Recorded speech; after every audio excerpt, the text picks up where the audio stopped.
शहर के कोने में एक पुराना पोस्ट ऑफिस था जो अब बंद हो चुका था। यह पोस्ट ऑफिस कई सालों से बंद पड़ा था और लोगों ने इसके बारे में कई कहानियां सुनी थी। कहते हैं कि पोस्ट ऑफिस में रात के समय अजीबोगरीब घटनाएं होती हैं। लोग इसे भूतिया मानते हैं और रात के समय इसके पास से गुजरने से भी डरते हैं। रवि और उसके दोस्तों ने इस कहानी को मजाक में ले लिया और एक रात पोस्ट ऑफिस में जाने का निर्णय लिया। वो सब साहसी थे और मिथक की सच्चाई जानना चाहते थे। एक अंधेरी रात में वो चारों दोस्त डाकघर के पास पहुंचे। दरवाजे पर ताला लटका हुआ था, लेकिन उन्होंने किसी तरह उसे खोल लिया और अंदर चले गए। अंदर का माहौल बेहद अजीब था। दीवारों पर धूल जमी हुई थी और पुराने पत्र हर जगह बिखरे हुए थे। वे चारों अपनी अपनी टॉर्च की रोशनी में चारों ओर देखने लगे। अचानक उन्हें एक कमरे में धीमी सी सरसराहट की आवाज़ सुनाई दी। वे आवाज़ की दिशा में बढ़ने लगे। कमरे के अंदर एक पुराना टेबल था जिस पर एक भारी भरकम किताब रखी हुई थी। रवि ने किताब को उठाया और उसे खोलते हुए एक ठंडी हवा का झोंका आया। किताब के पन्ने अपने आप पलटने लगे। उसमें एक चिट्ठी बाहर गिर पड़ी। चिट्ठी में खून के धब्बे थे और उस पर लिखा था, मुझे माफ़ कर दो।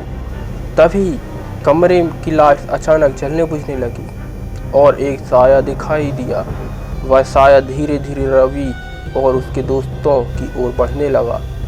सबके दिल की धड़कन तेज हो गई और वे बाहर दौड़ने लगे, लेकिन दरवाज़ा अपने आप बंद हो गया। वे सब अंदर फंस गए। साया धीरे धीरे पास आकर फुसफुसाते हुए कहा, तुम्हें यहाँ नहीं आना चाहिए था। अब तुम सब मेरे साथ रहोगे।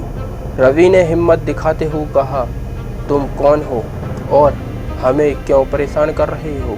साया ने जवाब दिया, मैं इस डाकघर की आत्मा हूँ। जब यह डाकघर बंद हुआ तो मैं यहाँ फंसी रह गई। अब मैं हर जगह यहाँ भटकती हूँ, किसी न किसी की प्रतीक्षा करती हूँ। रवि और उसके दोस्तों ने किसी तरह हिम्मत जुटाई और खिड़की तोड़कर बाहर निकलने की कोशिश की, लेकिन वह साया हर जगह उनका पीछा कर रही थी।